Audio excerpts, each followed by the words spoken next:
In this episode of XIA News, I will be talking about how the death of iTunes is coming. Let's get started.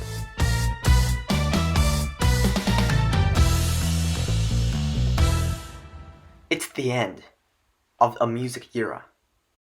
Nearly 2 decades after the launching of iTunes and ripping up the retail store's models of album purchases, Apple is ready to retire the iconic product, according to Bloomberg. During the software keynote at its annual Worldwide Developers Conference in San Jose, California next Monday, the tech giant is set to replace iTunes with standalone music, television, and podcast apps. The move, which has been rumored for years now, will change Apple's media strategy across the board. iPhones and iPads has already offered separate music, TV, and podcast apps in the lieu of the centralized iTunes app that lives on Macs and Macbooks.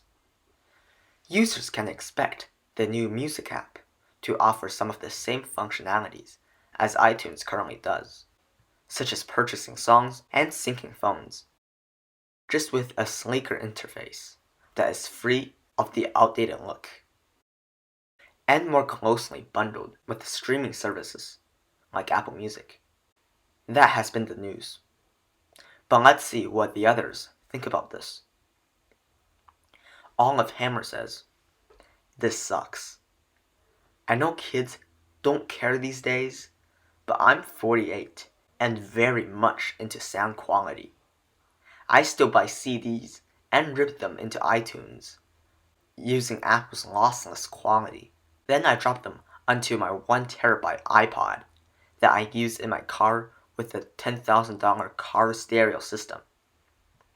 I drive constantly and I love my music. I have iTunes and now pay for Apple Music. I love it, but there's such a difference between the compressed streaming files and my iPod that I cannot give up. I hope there'll be some solutions for this. I currently have 12,300 songs on my iPod and Apple lossless format." Wow. Now, Gold Puzzle and Sad Apple both says in response to Olive with, "Same." Yeah. But Orange Elephant replied, "I converted my music collection to ALAC, about 3,500 records, and only have my computer hard drive fail. Foolishly has no backup. I switched to devices from iPod to iBeso, which is Android powered. I also switched file formats from ALAC to FLAC. I also used the DC power amp to rip my records. There are so many other options these days. I'm sure you'll find a solution. You can always use your phone and attach a DAC to use in your car. This is way too technical for me to comment on, so I'll say, what's with all your names? They're so weird." Alright, this has been XIA News, hosted by SJ.